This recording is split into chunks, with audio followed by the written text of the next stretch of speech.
You're here to learn how to make an awesome airplane, and I'm here to teach you how to do exactly that.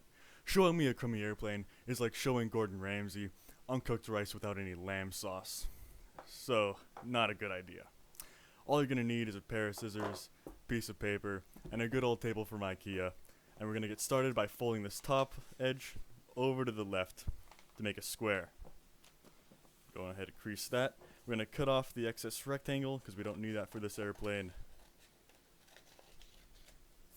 Discard that. We're gonna take the top right edge, fold it over to the left, just like Ray Lewis folds literally everyone in the NFL with the highest tackle number in history. Then we're gonna open this back up, flip it over, and fold both edges to the middle, leaving a slight gap. And there might be a slight gap in the history of paper airplanes. Most historians believe that they were invented by Jack Northrop to display his ideas on how airplanes should be made. Next, we are going to take the top edges and fold them down so that they meet in the middle, just like Diamond Rio. Do that for the left side as well. There we go. Next, we are going to be making a reference point by taking the very top, folding it down to the middle, and pinching. You want to pinch it, don't crease the full way. Now take the very top again, fold it to where you pinched, and this is where you want to crease very hard to leave a line that we're going to use later. Now, you're going to take the very right edge, fold it to the middle, crease hard, do the same with the left. There you go. And this is where that reference line from before comes in. You want to put your thumb on that reference line and fold the wings outward on both sides. There we go. Next, you're going to want to take the inner flaps and fold them along the same path that we did the original wings, keeping your thumb in the same spot to avoid any sort of irregularities. You want it to be completely symmetrical. Then you're going to take each of those and fold them in on themselves again.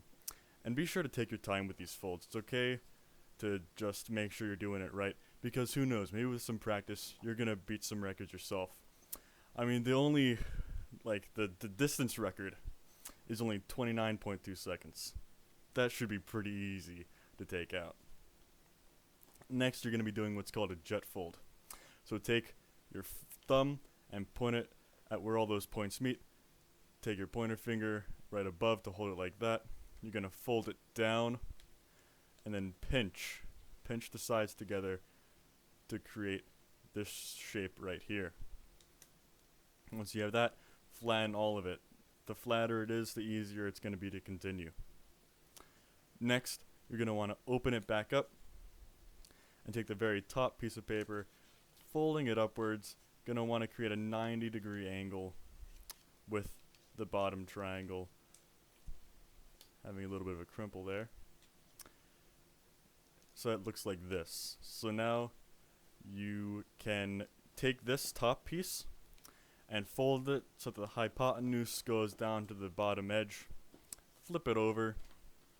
Take this triangle right here, fold it in on itself, and we just created two reference points. You're going to undo both of those, open it back up, and now you're going to fold this triangle here in on itself. So fold it down, and fold it in to create this.